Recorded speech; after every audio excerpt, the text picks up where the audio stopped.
నా పేరు కొండపల్లి సతీష్ బాబు. ఆరిలో మండల ప్రెసిడెంట్గా ఉన్నాను. 11, 12, 13 వార్డులు ఆరిలోవ, విశాఖ జిల్లా.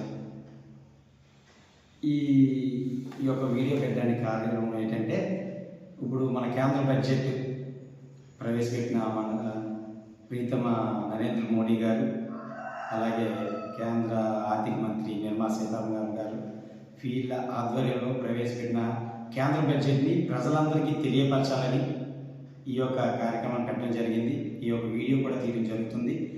కేంద్ర ప్రభుత్వం చేసే పథకాలు, చేసే పనులు అందరికీ తెలుస్తున్నాయి అనుకుంటున్నారే కానీ ప్రజల వరకు వెళ్ళట్లేదు అనేది బీజేపీ పార్టీగా మేము అనుకుంటున్నాం. దానికోసమే ఈ యొక్క వీడియో పెట్టి ప్రజలందరికీ కూడా కేంద్ర ప్రభుత్వ పథకాలు అసలు ఏం పెట్టారు, కేంద్ర బడ్జెట్లో ఏం పెట్టారు అనే విషయం చెప్పడం మీద ప్రయత్నం చేస్తున్నామండి. దీన్ని ప్రతి ఒక్కరూ చూసి మా యొక్క బీజేపీ చేసే పనులు గుర్తించి బీజేపీ పార్టీని ఆంధ్రాలో కూడా పెరించే విధంగా, ఆంధ్రాలో కూడా వచ్చే విధంగా చేస్తారని ఆశిస్తూ ఈ యొక్క వీడియోని చెప్తడం జరుగుతుంది. ఇంకపోతే మొన్న మనం గణతంత్ర దినోత్సవం జరుపుకున్నాం. 75 సంవత్సరాల వరకు ఏ ఒక్కరు చేయని పనిని మనం చేసాం. గణతంత్ర దినోత్సవం కాకుండా 75 సంవత్సరాల భారత రాజ్యాంగం పూర్తి చేసుకున్న సంవిధాన్ దివాస్ అనే పేరుతో భారత రాజ్యాంగాన్ని పూర్తి చేసుకొని దానికి 75 సంవత్సరాలు జరిగిందని, 75 సంవత్సరాలు నిర్విరామంగా భారత రాజ్యాంగాన్ని అమలు జరిపిన కీర్తి మన ఆంధ్రప్రదేశ్కి ప్లస్ మన భారతదేశానికి దక్కుతుందని ఆ కార్యక్రమాలు జరపడంలో నిజంగా నరేంద్ర మోడీ గారు పిలుపు మేరకు మేము చేయడం జరిగింది. ఆ చేయడం ఉద్దేశం కూడా మేము ఇన్నాళ్ళు ఏదో రాజ్యాంగం ఉందంటే ఉంది అనుకునేవాళ్ళం. ఇవాళ రాజ్యాంగం కోసం మీరు చెప్పాలి అనగానే మేము చదివితే మాకు అందులో చాలా తెలియని కొత్త పదాలు మాకే అర్థమయ్యాయి. అంటే ప్రతి ఒక్కరూ తెలుసుకోవాలంట రాజ్యాంగాన్ని. ప్రతి ఒక్క గవర్నమెంట్ ఆఫీసర్లో కూడా రాజ్యాంగం గురించి తెలుసుకోవాలి. ఆ విషయాన్ని ఎవరు చెబుతున్నారండి? ఇంకోటి మేము ఈ సందర్భంగా మేము కేంద్ర ప్రభుత్వాన్ని, రాష్ట్ర ప్రభుత్వాన్ని కోరుతుంది ఏంటంటే, ప్రతి ఒక్క సచివాలయంలో, ప్రతి ఒక్క హాస్పిటల్స్లో, స్కూళ్ళలో కూడా రాజ్యాంగ పీఠిక ఏదైతే మాకు మొన్న పూజ చేయమని, ప్రతిజ్ఞ చేయమని మాకు ఏదైతే ఇచ్చారో ఆ పీఠికని మొదటి పేజీని ప్రతి ఒక్క సచివాలయంలో కూడా పెట్టాలని అనుకుంటున్నాం. అది కేంద్ర రాష్ట్ర ప్రభుత్వాలు కూడా చెబితే మేము పక్కాగా బీజేపీ పార్టీ ఆ విషయంలో ప్రతి ఒక్క సచివాలయంలో, గవర్నమెంట్ ఆఫీసులో కూడా ఆ పీఠిక ప్రకారమే ప్రతి ఒక్కరికి కూడా మన రాజ్యాంగంలో ఉన్న హక్కులన్నీ కల్పించబడాలనేది మా యొక్క ఉద్దేశం. తర్వాత పోతే ఇప్పటి వరకు మోడీ గారు 2.0 చూసాం. ఇంకా 3.0 అనగానే ఈ 78 సంవత్సరాలు స్వతంత్రం వచ్చింది మనకి. ఈ స్వతంత్రం నుండి కూడా మనకి ప్రభుత్వాలు ఉన్నాయి. 60 సంవత్సరాల పాలన ఎవరు చేశారో మీ అందరికీ తెలుసు. ఆ పాలనలో ఎన్ని ఇబ్బందులు పడ్డామో, ఎన్ని జరిగాయో అనేది మేము ఇక్కడ విమర్శలు అయితే పెట్టుకోలేదండి. కానీ మోడీ గారు వచ్చాక దేశాన్ని అగ్రగామిగా నెంబర్ 1 స్థానంలో దేశం కోసం, ధర్మం కోసం రామాలయం కట్టడంతోనే ధర్మాన్ని నిలబెడతారని తెలుసుకోవడంలో మోడీని తిరిగి లేదు. హిందూ దేశం, హిందుస్థాన్ అంటే భారతదేశంలో భారతీయులుగా పుట్టిన మేము భారత్ మాతకి జై అంటాం.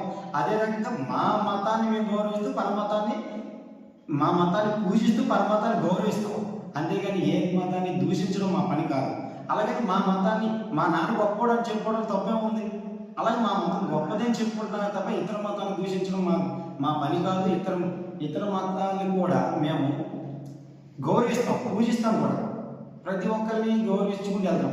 ఆ రకంగా ఇన్నాళ్ళలో ఏదైతే కేంద్ర బడ్జెట్ ఉందో, ఇప్పుడు వికసిత భారత్ లక్ష్యం మీద వెళ్తున్నాం. వికసిత భారత్లో కొన్ని లక్ష్యాలు పెట్టుకున్నారండి. ఒక 6 లక్ష్యాలు పెట్టుకొని ఈ కేంద్ర బడ్జెట్ అనేది రూపొందించడం జరిగిందని మేడం గారు చెప్పడం జరిగింది. అందులో మొదటిది పేదరిక నిర్మూలన, అందరికీ నాణ్యమైన పాఠశాల విద్య, అధిక ప్రమాణాలతో తక్కువ ఖర్చులతో సమగ్రమైన వైద్య సేవ.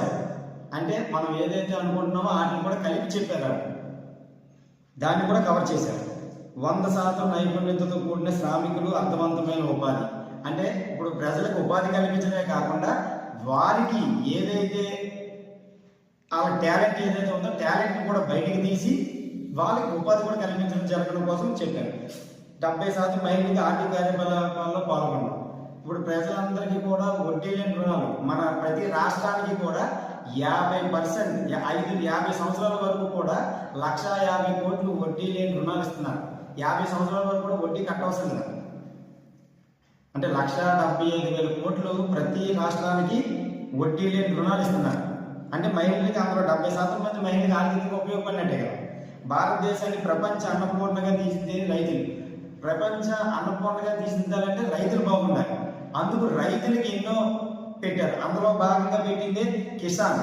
ఇప్పుడు కేంద్ర ఆర్థిక మంత్రి గారు ప్రవేశపెట్టిన బడ్జెట్లో మహిళలకి, రైతులకి, యువతకి, మధ్యతరగతి ప్రజలకి స్వయం ఉపాధి కల్పించడం కోసం వారికి స్వచ్ఛందంగా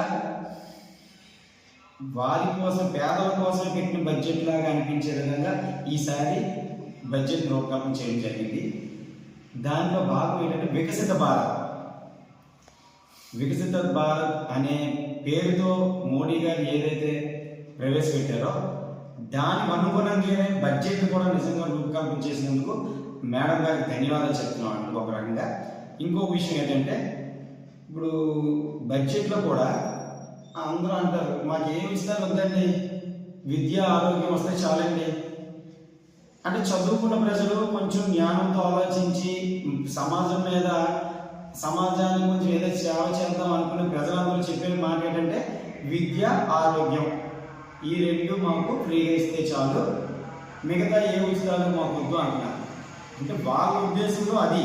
కానీ ప్రవేశపెట్టిన ప్రభుత్వాన్ని నడుపుతున్న వాళ్ళు ఎవరైతే ఉన్నారో వాళ్ళు విద్యా ఆరోగ్యంతో పాటు యువతని, రైతులను, స్త్రీలను, చిన్నపిల్లలను, మిగతా మధ్యతరగతి వాళ్ళని అందరినీ కూడా ప్రోత్సహించే బాధ్యత ప్రభుత్వాన్ని. దాన్ని కూడా దృష్టిలో పెట్టుకొని వాళ్ళు చెప్పిన 2 పాయింట్లు, మిగతా వీళ్ళు చెప్తున్న పాయింట్లు అన్నింటినీ కలుపుకొని వికసిత భారత్ లక్ష్యంగా పెట్టుకొని బడ్జెట్ని రూపొందించాలని ఈ రకంగా చెప్పడం జరుగుతుంది.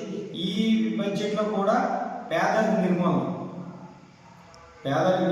70 సంవత్సరాలు 60 సంవత్సరాలు బట్టి ఉన్న ప్రభుత్వాలు కూడా పేదరిక నిర్మూలన అంటూనే ఉన్నారు. కానీ ఈసారి తప్పకుండా జరుగుతుంది. పేదరికం నిర్మూలిస్తాం. తర్వాత కిందసారి ఎన్ని ఇల్లు కట్టారో ఎవరికీ తెలియదు. 70 సంవత్సరాలు ఇప్పుడు రాజ్యాంగం వచ్చింది, అప్పటి నుండి రాజ్యాంగం ప్రకారం నడుస్తున్నాం అని చెప్పి 60 సంవత్సరాల్లో ఎన్ని ఇల్లు కట్టారు. ఇంక ఇప్పటికీ పేదవాళ్ళు ఎలా ఉన్నారు? వాళ్ళకు కూడా పేదవాళ్ళకి ఇల్లులు కట్టడం లక్ష్యంగా పెట్టుకున్నారు. ప్రతి ఒక్కరికి కూడా రుణాలు ఇవ్వడమే లక్ష్యంగా పెట్టుకున్నారు. ప్రతి ఒక్కరికి తాగునీరు, జల్ జీవన్ మిషన్ అనే దాన్ని 2028 వరకు కూడా కొనసాగిస్తున్నారు. అది యాక్చువల్లీ ఆపేద్దాం అనుకున్నారు, దాన్ని కొనసాగిస్తున్నారు. కదండి, రైతుల్ని అన్నదాతగా, మన భారతదేశం అన్నదాతగా అవ్వాలంటే దానికి ముఖ్య కారణం రైతులు. ఆ రైతులకు ఉపయోగపడేది ఏంటండి? కిసాన్ క్రెడిట్ కార్డులు. ఇంతకుముందు 3 లక్షలు ఇచ్చారు, ఇప్పుడు దాన్ని 5 లక్షలు చేశారు. అంటే రైతులకు ఉపయోగపడినట్టే కదా. ఇంకపోతే ఇప్పుడు స్టార్టప్ కంపెనీలు, ఇప్పుడు యువత కానీ చిన్న కంపెనీలు కానీ స్టార్టప్ కంపెనీలు కిందసారి 10 కోట్లు ఉండేది, దాన్ని 20 కోట్లకి పెంచారు. అంటే వాళ్ళకు కూడా ఎక్కువ మందికి ఉపాధి ఇచ్చే అవకాశాలు కల్పిస్తున్నారు. దాన్ని పెట్టారు. తర్వాత వడ్డీ లేని, ఇంకా మనందరికీ ఉపయోగపడేది ప్రతి ఒక్కళ్ళు తెల్లవాళ్ళు వేస్తే పన్ను పన్ను పన్ను పన్ను పన్ను ఆదాయ పన్ను అంటే ఆదాయం పన్ను అంటే ఆదాయం పన్ను అంట. మధ్యతరగతి వాళ్ళు మేము కూడా పన్నులు కట్టాలా అని బాధపడిపోతున్నారు. తర్వాత చిన్న వ్యాపారస్తులు కూడా బాధపడుతున్నారు, ఉద్యోగస్తులు బాధపడుతున్నారు. ఎంతండి? 2014 ముందు నుండి కూడా 2,50,000 రూపాయలకే పన్నులు కట్టేవారు. ఇవాళ మోడీ గారి ప్రభుత్వంలో 12 లక్షలు, అంటే దగ్గర 5 రెట్లు పెంచారు. 5 రెట్లు పెంచి 12,75,000 రూపాయల వరకు కూడా మీరు ఎవరు కూడా ₹1 పన్ను చెల్లించాల్సిన లేదు అని చెప్పారు. అంటే ప్రతి ఒక్కరికి కూడా మినిమం 30,000 రూపాయల ఆదాయాన్ని వాళ్ళకి ఇస్తున్నట్టే కదండి. అంటే ఎన్నాళ్ళు పేద ప్రజలకే పెడుతుంది ప్రభుత్వం, మా ట్యాక్స్ కట్టడానికి ఏమి చేయట్లేదు అన్నారు. ట్యాక్స్ కట్టడానికి ఏం చేయకూడదు ఏంటండి? ప్రభుత్వం ప్రతి ఒక్కరిని గుర్తుపెట్టుకుంటుందని నిజంగా మోడీ గారి ప్రభుత్వంలో కేంద్ర ఆర్థిక మంత్రి సీతారామన్ గారు చేసిన ఈ వాక్యం వల్ల ప్రతి ఒక్కరికి కూడా 12 లక్షల ఆదాయం వచ్చిన వాళ్ళు ప్రతి ఒక్కరికి కూడా 1,60,000 రూపాయలు 1,20,000 రూపాయలు ఆదాయం వచ్చేట్టు చేశారు. తర్వాత 24 లక్షల ఆదాయం వచ్చిన వారికి 2,60,000 రూపాయలు వాళ్ళకి నెలకు మిగిలినట్టే కదండి. అంటే ప్రతి ఒక్కరిని కూడా కలుపుకుంటే వెళ్ళారు. ఇంక ఎంఎస్ఎంఈ స్కీమ్ ద్వారా పెట్టింది ఏంటంటే ఎంఎస్ఎంఈ స్కీమ్ ద్వారా వచ్చేది 5 కోట్ల రుణం ఇచ్చారు దాన్ని ఇంతకుముందు. ఇప్పుడు దాన్ని 10 కోట్లు చేశారు. అంటే 5 కోట్లతో పెట్టే చిన్న కంపెనీకి 10 కోట్ల వరకు పెంచమని చెప్పుకున్నారు. మరి అంటే కంపెనీలు కూడా పెంచారు. ఆ కంపెనీలు పెరిగాయంటే మన ఆర్థిక అభివృద్ధి కూడా పెరుగుతుంది. ప్రతి ఒక్కరిని టచ్ చేస్తూనే వచ్చారండి, ఏది కూడా వదిలేదు. ఇవన్నీ కూడా మేము ప్రజలకి తెలియపరచడంలో ఎంతవరకు ముందుకెళ్తామో ఎంతవరకు సఫలమవుతామో అనడానికి లేదండి. ఎందుకంటే ప్రభుత్వం ఆంధ్రప్రదేశ్లో ఎన్డీఏ కూటమి ప్రభుత్వం ఉంది. కూటమి ప్రభుత్వంలో మనకి ఉన్న నాయకులు కూడా ఎవరో మనకి విజన్ నాయకులు గారు ఉన్నారు, చంద్రబాబు నాయుడు గారు. అతనున్న హయాంలోనే కిందసారి వాజ్పేయి గారు వచ్చారు. మీకు స్టీల్ ప్లాంట్ ఏదైతే ఉందో దాన్ని తీయం, ఉంచుతాం, విశాఖ ఉక్కు ఆంధ్రుల హక్కు అది మాకు తెలుసు అని అటల్ బిహారీ వాజ్పేయి గారు ఏదైతే చెప్పారో ఎవరు హయాంలో చెప్పారో అది కూడా అప్పుడు ప్రభుత్వం మన కూటమి ప్రభుత్వంలో ఉన్నటువంటి విజన్ ఉన్న నాయకులు ఎవరైతే ఉన్నారో చంద్రబాబు నాయుడు గారు అతని హయాంలో చెప్పడం జరిగింది. మళ్ళీ ఇప్పుడు కూడా ఎన్డీఏ కూటమి ప్రభుత్వంలో 11,440 కోట్ల రూపాయలు స్టీల్ ప్లాంట్కి నిధులు కేటాయించి దాన్ని కూడా మళ్ళీ అతని హయాంలోనే జరగడం ఒక రకంగా మాకు మంచిది.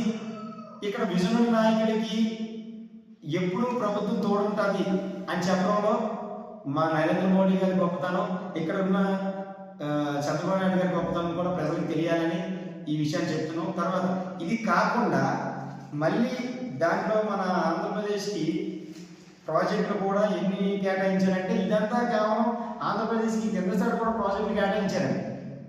కేటాయించిన సమగ్రంగా తీసుకొచ్చే నాయకులు లేరని మా ఉద్దేశం. ఈసారి ఎన్డీఏ కూటమిలో సమర్థవంతమైన నాయకుల అందరితో కలిపి ప్రాజెక్టులు ఎన్ని కేటాయించారండి. పోలవరం ప్రాజెక్ట్కి 5,936 కోట్లండి. విశాఖ స్టీల్ ప్లాంట్కి ఆల్రెడీ 11,440 కోట్లు కాకుండా 3,295 కోట్లు కూడా కేటాయించడం జరిగింది. విశాఖ పోర్టుకి 730 కోట్లు కేటాయించారు. జీరో బడ్జెట్ నేచురల్ ఫార్మింగ్కి 186 కోట్లు కేటాయించారు. ఏపీ ఆరోగ్య వ్యవస్థల బలోపేతానికి 162 కోట్లు కేటాయించారు. విధానంలో కొంత వెసులుబాటుతనాన్ని కొంత లేట్ అయ్యాం ఇంకోటి అంటే చెప్పడంలో ప్రతిసారి మేము చేసి చెప్పుకోవట్లేదు. ఈసారి చెప్పే ప్రయత్నం చేసాం. ఈ ప్రయత్నంలో ప్రతి ఒక్కరికి సక్సెస్ అయ్యామని అనుకుంటున్నాం. ఒకవేళ సక్సెస్ అయినా అవ్వకపోయినా మా విజన్ నాయకుడు మోడీ గారి హయాంలో బీజేపీ పార్టీని బలోపేతం చేయడానికి రెడీగా ఉన్నాం. ఆ రకంగా అనడానికి పేదల పక్షాన ఉంది పార్టీ అనడానికి కూడా మా ఇప్పుడు కేంద్ర బడ్జెట్ ఏదైతే పెట్టిందో అవన్నీ ప్రభుత్వం పరంగా మీ అందరికీ తెలియపరిచామని అనుకుంటున్నాం. ఇకపోతే అంగన్వాడీలకి 8 కోట్ల మందికి చిన్నపిల్లలకి 1 కోటి బాధితులకి 2.0 మోడీ గారి 2.0 అని చెప్పి పోషక పదార్థాలు ఆహార పదార్థాలు అందించడం జరుగుతుంది. ఈ విషయాన్ని కూడా ప్రజలందరూ గమనించాలి. అంగన్వాడీ కేంద్రంలో ప్రతి అంగన్వాడీ కేంద్రంలో తర్వాత మెడికల్ సీట్లు, ఇప్పుడు ఆరోగ్యం అంత ముఖ్యమో ఆ సీట్లు కూడా కిందసారి సీట్లు చాలా తక్కువ ఉండేవి. ఈసారి 10,000 సీట్లు పెంచారు.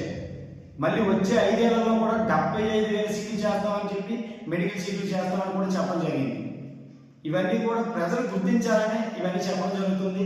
ఈ చెప్పే విధానంలో మేము తడబాటు అయితే జరుగుతుంది, కానీ ఇవి ఏవైతే నిధులు ఉన్నాయో మీకు చేరే విధంలో ఎక్కడ తడబాటు అయితే ఉంటుందండి. ఎందుకంటే మేము కొత్తగా వచ్చిన నాయకులు అవ్వచ్చు, కానీ విజన్ నాయకులు మన కేంద్రంలోని రాష్ట్రంలో కూడా ఉన్నారు కాబట్టి వాళ్ళ హయాంలో కొత్త యువత ముందుకు రావాలని చెప్పడం ఇదే కారణం.